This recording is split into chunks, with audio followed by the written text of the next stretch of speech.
Olá a todos e a todas, sejam muito bem-vindos e bem-vindas ao primeiro episódio da série Empreendedorismo e Inovação em Gestão Pública, uma iniciativa da Monkey em parceria com o Centro Paulo Cunha e o Centro de Gestão de Políticas Públicas do INSPER. Eu sou a Vivian Satiro, coordenadora executiva do Centro de Gestão e Políticas Públicas do INSPER, e hoje recebo aqui com muita alegria e honra a Letícia Piccolotto. Já eu passo a palavra para ela se apresentar, que vai dar para a gente uma verdadeira aula sobre empreendedorismo e todos esses temas que eu mencionei anteriormente.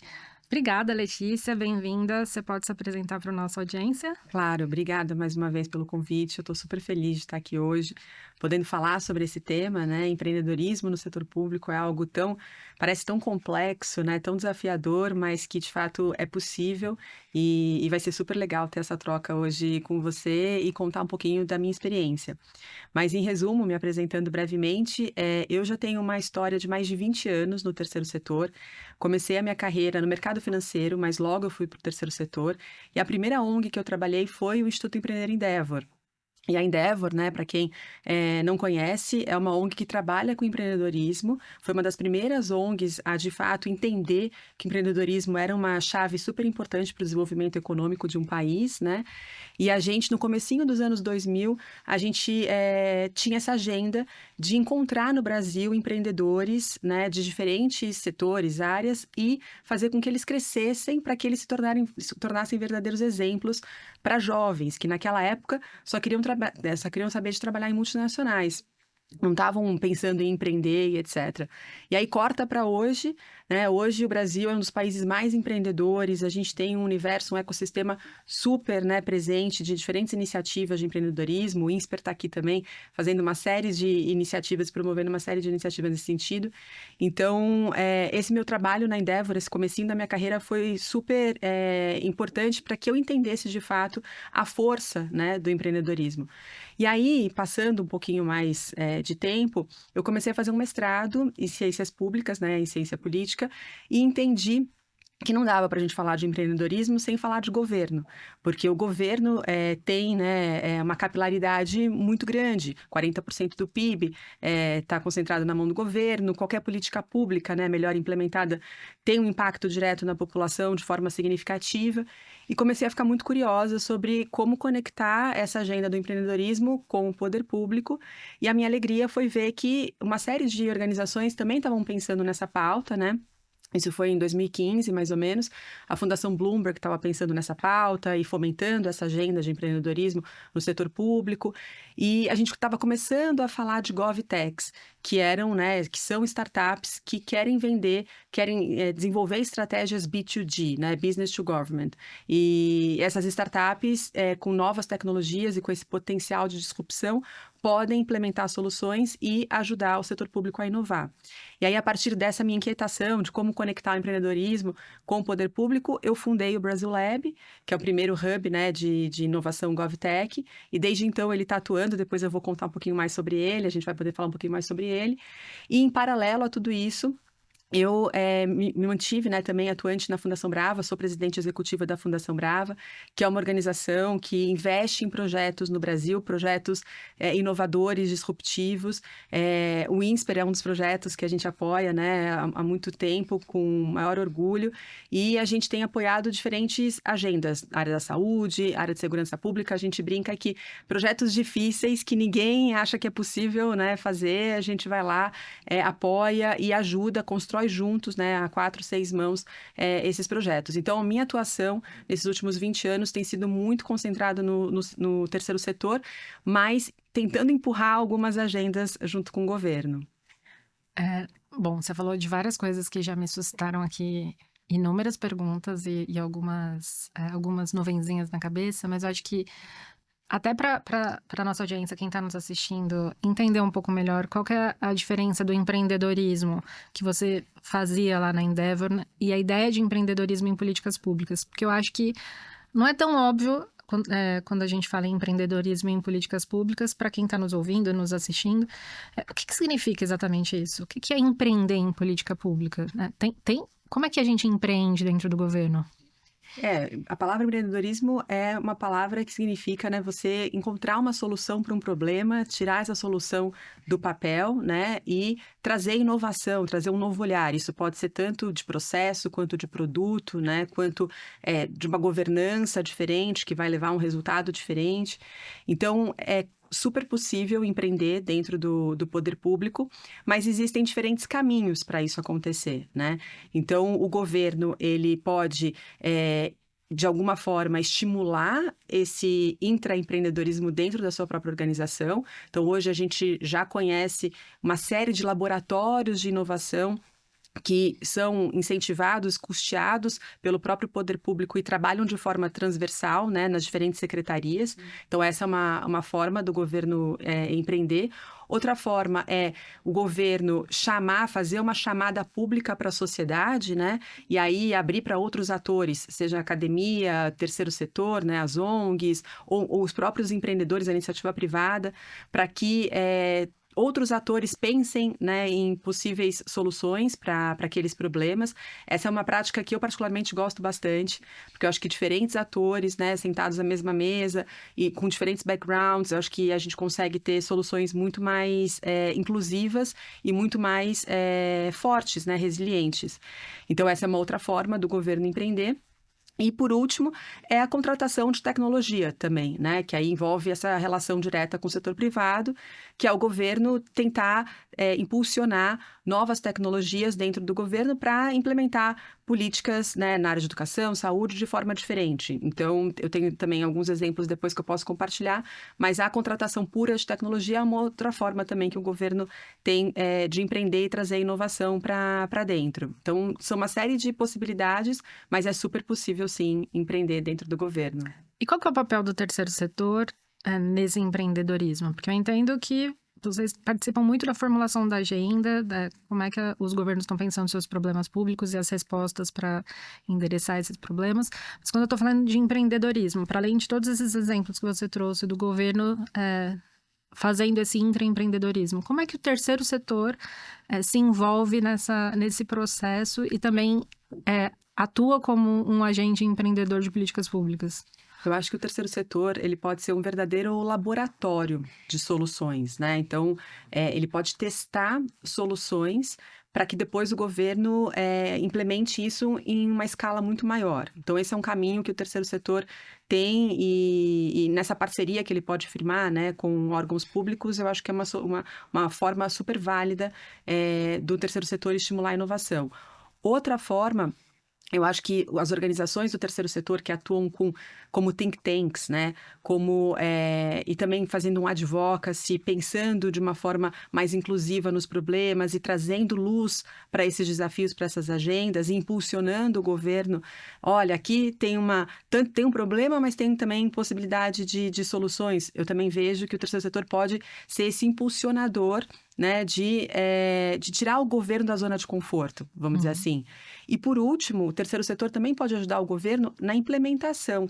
Então, ele também pode estabelecer, né, termos de cooperação técnica e outros instrumentos jurídicos que as organizações do terceiro setor podem implementar alguma política pública mais inovadora ou alguma solução que o governo queira testar e etc., de uma forma que dê um pouquinho mais de segurança para o governo antes disso também ser levado para uma escala maior.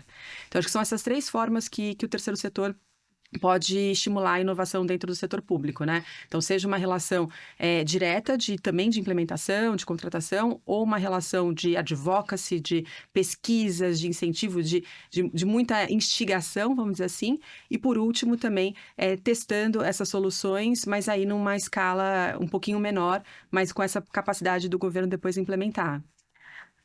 Na sua apresentação, você falou pra gente do Brasil Lab, que você é uma das fundadoras.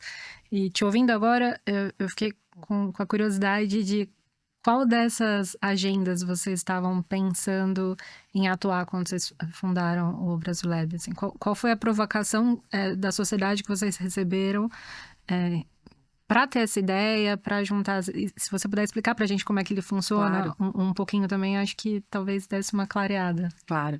Não, o Brasil Lab, ele nasceu em 2015, finalzinho de 2015, começo de 2016, que era, né, uma época que a gente ainda não falava muito de transformação digital dentro do governo. A gente já estava vivendo como sociedade o impacto da transformação digital, né? Então, a nossa vida hoje está no celular. E a gente está 100% digitalizado, né? A gente tem a gente pede comida no celular, a gente pede o transporte público no celular, enfim, os meios bancários hoje estão no celular, então nossa vida está sendo cada vez mais levada para o digital mesmo. E o governo, a nossa relação com o governo era o oposto disso, né, há 10 anos atrás. A gente ainda tinha que ir num poupa-tempo, ainda tinha que ir num lugar físico, a gente ainda tinha essa fricção entre o atendimento do cidadão e a prestação de serviço, né, por parte do governo. E foi ali que eu comecei a perceber que uma hora ou outra o governo ia sofrer uma disrupção, porque a transformação digital que a gente está vivendo, ela vai impactar todos os setores e ela não tem como ser freada mais, né? A gente tem como discutir hoje como sociedade o que a gente precisa regulamentar, o que a gente precisa ter mais clareza dos dilemas éticos e morais que a gente está vivendo com a transformação digital, que agora está mais acelerada ainda com a inteligência artificial. Então, eu entendo que a gente tem que fazer, né, esse caminho como sociedade, mas a gente não vai conseguir frear mais essa transformação digital. Sim. E o governo, a gente olhava para o governo, acho que hoje já está um cenário melhor, mas a gente olhava lá atrás e falava, ele estava passivo, completamente, né, isso não me pertence, e a gente começou a instigar, a gente falou, não, então precisa ser um ator externo, uma organização externa, que vai começar a instigar essa agenda de fora para dentro, para que o governo comece a perceber os benefícios dessa transformação, que passa, né, por redução de despesas, revisão de processos, redução de burocracia, um atendimento mais focado no cidadão, e aí uma relação do político, do gestor público mais direta com o cidadão. Então, tem uma série de benefícios, a questão da transparência, etc. E a gente começou esse processo, então, nesse formato. Vai ter que ser uma organização de fora para dentro, porque se for dentro, vai ser cooptado pelo sistema e a gente não vai conseguir, né, de fato, inovar. E a gente vai ter que fazer numa escala média, porque a gente não tinha uma capacidade para uma escala tão grande, mas vai ter que ser uma escala interessante para que essa pressão, de fato, aconteça. E foi aí que a gente, então, desenhou um programa de aceleração de startups, GovTechs, e todo ano a gente tinha ali, mais ou menos, umas 20, 30 startups, que a gente acelerava para que elas desenhassem soluções B2G, né? Business to Government. E aí tinham soluções na área da saúde, na área de educação. Então, tinham soluções, por exemplo, de aplicativo na área da saúde, que era uma enfermeira digital, que acompanhava pacientes com doenças crônicas, como diabetes, hipertensão. E aí o paciente, toda vez que ele, por exemplo, ficava aderente ao tratamento dele, né? Tomava a medicação na hora certa, tirava a pressão na hora certa, etc., ele tinha que colocar aquelas informações no aplicativo e ele ganhava uma nota e isso dava redução, por exemplo, de compra de medicamentos, de custo, né, depois quando ele ia comprar os medicamentos. Então, a gente foi testando essas soluções junto com o governo, e aí o governo foi começando a perceber, nossa, isso daqui é interessante, porque eu estou tendo mais informação, né, por exemplo, nesse caso, de um atendimento, né, de pacientes com doenças crônicas que de repente estão me evitando internação também, e uma questão de uma sobrecarga, por exemplo, né, no hospital e etc. Então, eles começaram a perceber esses benefícios, e aí o Brasilab começou a ter esse trabalho, né, muito concentrado em apresentar essas startups para gestores públicos e fazer essa conexão, essa ponte. Então, hoje já são 10 anos, mais de 150 startups aceleradas, com 49% delas, de fato, Uau. tendo um contrato junto com o governo. Então, eu posso dizer que você, como empreendedora, criando o Brasilab, passou a ajudar o governo a fazer o seu próprio intraempreendedorismo. Exato. E uma das coisas que a gente mais se orgulha, recentemente, ano passado, a gente fez um estudo que chama Mapa GovTech, em parceria com a Oracle, está disponível no nosso site. E o que a gente mais se orgulha é que, passado 10 anos, hoje a gente tem um mapeamento de mais de 400 startups que estão atuando, né, e tendo soluções B2G no Brasil, e mais de 300 iniciativas de laboratórios de inovação desenvolvidas pelo próprio governo, né, dentro do setor público. E aí a gente entende que a nossa missão, a primeira etapa da nossa missão, ela foi cumprida, porque a gente instigou essa pauta e agora, né, o próprio governo tem mecanismos para continuar acelerando a transformação digital dentro, né, dentro das suas... E não é só o executivo, isso que é muito legal. Então, tem iniciativas no executivo, no legislativo, no judiciário. Então, esses laboratórios, eu acho que são um caminho para a inovação, para o empreendedorismo no setor público no Brasil. E quando vocês se depararam com todos esses desafios que levaram vocês a criar o Brasilab e pensar que essa aceleração deveria vir de fora para dentro, né? E aí, usando o termo de aceleração das startups também, quais foram os principais obstáculos que vocês encontraram, né? Porque você descreveu um governo que à época era passivo, que não estava olhando para a questão da inovação, que estava vendo talvez a onda passar. Quais foram os principais obstáculos que vocês tiveram naquele momento para que isso se tornasse uma agenda de fato do governo e para que o governo começasse a empreender em políticas públicas nessa temática? Acho que um principal desafio é a capacitação. Então, o setor público, né, a gente tem esse desafio de ver diferentes realidades. Então, o governo federal tem um quadro com uma capacitação, né, com uma formação um pouco mais excelente, os governos estaduais já têm ali alguns desafios e os governos municipais sofrem muito com isso, né? E eu entendo que é uma capacitação que passa por um letramento digital. É disso que a gente está falando, né? Então, não é uma questão só de como você desenvolve um processo ou como você implementa uma política pública, não. É como que você entende a tecnologia inserida nesse contexto, né? E entende o que está acontecendo hoje com a transformação digital. Então, a gente viu que esse foi o maior gargalo e aí a gente começou a fazer algumas capacitações para que esses gestores públicos entendessem a transformação digital, um processo, né, mais amplo, tecnologias específicas. Então, o que é inteligência artificial, o que é machine learning, o que é isso, né? Então, o que é cybersecurity, por exemplo. Então, a gente foi fazendo uma série de oficinas para que esses gestores públicos também conseguissem entender como dialogar com aqueles empreendedores que estavam trazendo algumas soluções. Então, eu acho que esse foi o maior desafio e continua sendo um grande desafio. E você, depois de 10 anos, enxerga o governo fazendo esse movimento também com a sociedade? Num primeiro momento, o governo teve que se apropriar de todos esses termos, de todos esses conceitos e entender a importância da inovação dentro da administração pública. Mas a gente está conseguindo desdobrar isso para a sociedade, apresentar para a sociedade esse mesmo letramento digital, chamar os cidadãos, as cidadãs para participarem do que o governo está fazendo e se preocupando com esse letramento? Eu acho que tem algumas iniciativas, né? Então, eu vejo, por exemplo, a questão do poupa-tempo. Você tem ainda atendimento físico, mas você tem quiosques que as pessoas, né, são orientadas a como usar aquela tecnologia para que elas não precisem, por exemplo, ir no local, né? E você vê as suas startups ajudando a mudar essa realidade? Sim. Então, a gente tem, por exemplo, uma startup que é o Shopping do Cidadão, que está fazendo esse tipo de coisa, que está capacitando, né, e implementando também essas soluções em diferentes estados e municípios. Então, eu entendo que sim, mas eu acredito que a escala ainda é um grande desafio. E a realidade do Brasil, ela é muito díspara, né? Então, você tem o Sudeste, que consegue, de repente, acompanhar um pouco melhor e de desafios, né, de acessibilidade, de infraestrutura tecnológica no Norte e no Nordeste. E também no Centro-Oeste. Então, acho que tem alguns desafios que ainda são persistentes e que a gente tem que pensar em soluções ainda mais disruptivas e numa escala muito maior para a gente conseguir dar conta.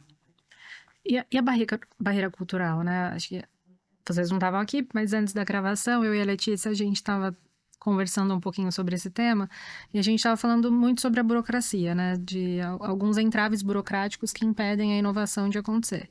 E aqui a gente está falando de muitos atores diferentes, né? A gente está falando do poder público, a gente acabou de falar do cidadão, a gente está falando das startups que estão pensando nas suas inovações. Como é que a gente consegue quebrar essas barreiras burocráticas ou minimamente transformá-las em etapas mais fáceis para que o processo de inovação aconteça no governo? Tem alguma experiência que vocês vivenciaram no Brasilab em que isso ficou muito evidente? Olha, se a gente não tivesse mudado talvez essa legislação ou essa norma, enfim, não teria sido possível. Tem alguma experiência? Tem, assim, acho que o gestor público, eles têm muito medo de inovar, né? E tá certo, porque a legislação, ela é muito dura, né? É o CPF daquele gestor público que está em jogo. Sim. E tá certíssimo, quer dizer, realmente tem que tomar muito cuidado, né? Com qualquer passo diferente que se dê.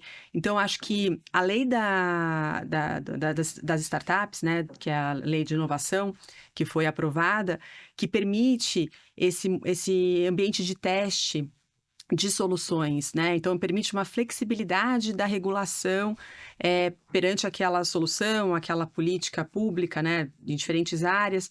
Isso está previsto na lei agora, né? Então, você pode testar por 90 dias aquela solução antes de implementar, né, em larga escala. Eu acho que é, por exemplo, uma solução super criativa e que foi super importante também para avançar, né, nessa questão cultural, nessa barreira cultural que você está falando. O Rio de Janeiro conseguiu, usando, né, essa lei, criar um programa que chama Sandbox, né, Rio de Janeiro Sandbox, Rio Sandbox, e eles fazem exatamente isso. Então, eles abrem editais para soluções e eles testam durante um período essas soluções lá no Rio. Então, são drones, são veículos autônomos, veículos autônomos não, aqueles veículos que você aluga, né, Uhum. na cidade. Então, eles estão testando algumas soluções dentro desse modelo jurídico para depois entender a viabilidade de uma implementação em larga escala. Então, eu acho que esses arcabouços jurídicos são muito importantes para o gestor público se sentir confortável e avançar nessa questão da barreira cultural que você está comentando, né? Que é um grande desafio. E isso difere muito entre as outras experiências no mundo que você conheceu, que você visitou? Essa barreira cultural, ela é brasileira? Ela é uma barreira do setor público? Tem diferenças entre as experiências que vocês conhecem ao longo do mundo? Eu acho que ela é universal, né? Acho Ah, que todo gestor público, nos diferentes países que a gente pesquisou, que a gente teve a chance de conhecer, a gente entende que a maior dor é essa fricção entre a vontade daquele gestor público de inovar e a legislação que o permite, né, a fazer isso. Mas existem países que as lideranças, né, daí as lideranças políticas, os secretários, as principais lideranças, elas estão mais abertas e tem um trabalho de governança mais articulado que permite a inovação ser desdobrada, né, para diferentes níveis. Então, e eu entendo que tem países que fazem isso de uma forma mais organizada. Então, eu acho que a governança desse processo ela é muito importante, porque o que eu vejo no Brasil é que a gente tem pílulas, a gente tem, né, pequenos saltos que a gente vai dando, justamente porque tem alguns frameworks jurídicos que agora estão permitindo isso, mas a gente ainda não consegue uma implementação em larga escala e nem transversal. E outros países, então, a Inglaterra conseguiu isso porque eles criaram uma divisão dentro do governo, né? Que era uma divisão responsável por fazer essa implementação transversal, por olhar todos esses projetos e olhar com essa perspectiva da inovação. A Estônia conseguiu isso e fez isso por quê? Porque colocou a pauta da inovação e da tecnologia como alicerce, né, do próprio governo. Portugal está conseguindo fazer isso, tem vários países que eu acho que estão avançando bastante, porque de fato colocaram no seu planejamento estratégico e tem uma articulação bem orquestrada para isso acontecer numa escala maior. Então eu entendo que a questão cultural é um desafio universal, mas a forma de endereçar esse desafio, no Brasil, a gente ainda está mais tímido. E eu acho que em outros países isso está sendo endereçado de uma forma mais audaciosa. e acho que a audácia tem tudo a ver com empreendedorismo, né? Sim, exato. Não tem como pensar em empreender se você não tiver Correr algum risco. exatamente É, alguma disposição a correr riscos. exato. Agora, eu queria ouvir um pouquinho sobre a sua experiência na Fundação Brava, né?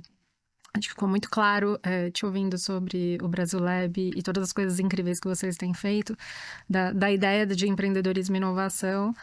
É muito fácil de identificar por tudo que você está contando pra gente.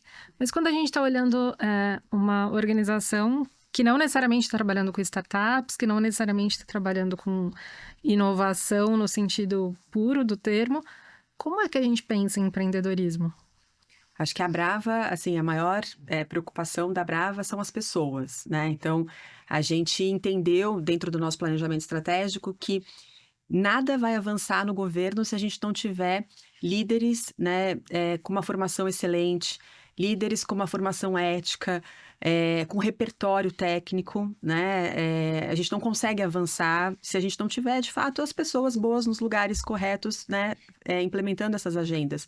Então, a preocupação da Brava foi: vamos apoiar iniciativas e organizações que estão formando esses líderes do futuro, que estão formando tanto líderes que vão atuar no setor público, quanto líderes que vão atuar no setor privado e também, né, no terceiro setor, em diferentes organizações, e que vão chegar muito longe por conta dessa nossa ajuda, por conta desse nosso apoio, e que, de fato, estão comprometidos com o Brasil.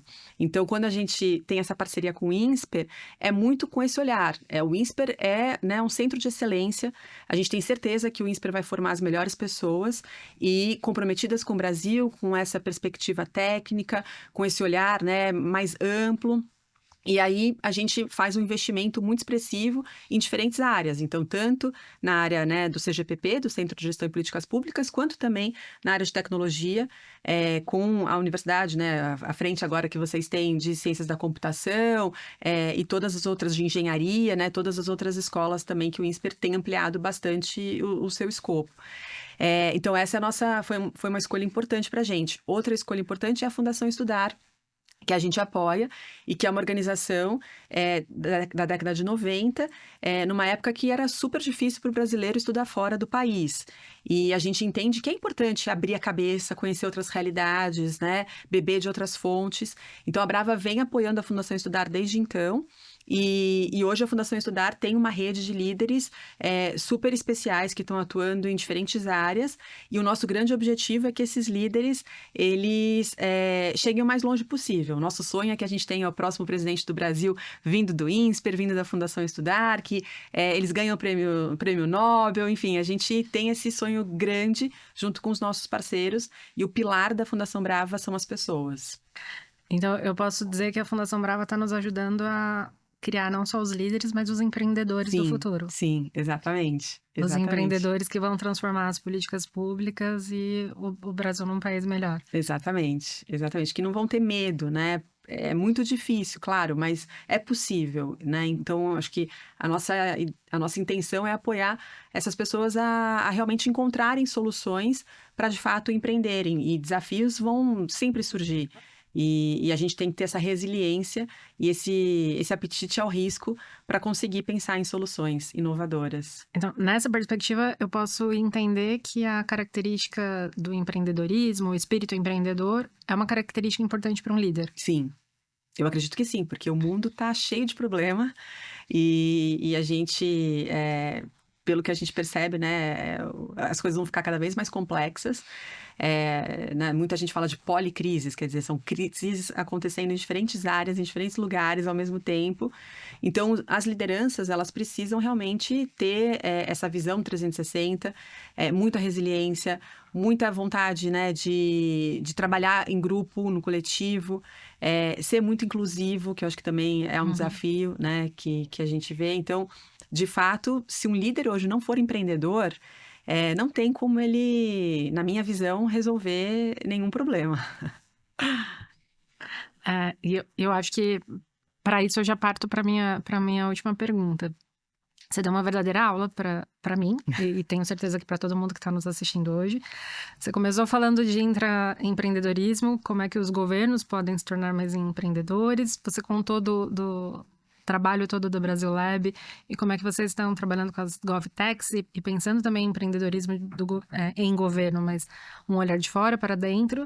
E agora você acabou de falar como é que o terceiro setor, e aí especificamente a Fundação Brava, pode pensar o empreendedorismo, a inovação em governo por meio do incentivo na formação de lideranças públicas, enfim, na formação num sentido mais amplo. E aí, para fechar o nosso episódio, e talvez para a gente chegar numa ideia macro do que seja empreender em políticas públicas, qual convite você deixa para quem está nos ouvindo, nos assistindo hoje, pensando em 3 grandes temáticas, né? A gente falou aqui de governo, a gente falou aqui das GovTechs, a gente falou do terceiro setor.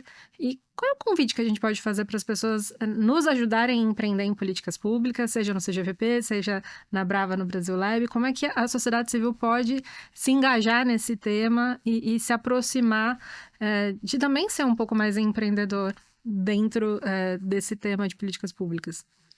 Eu acho que o principal convite é não fique sozinho, né? Porque tem muita coisa sendo construída no coletivo.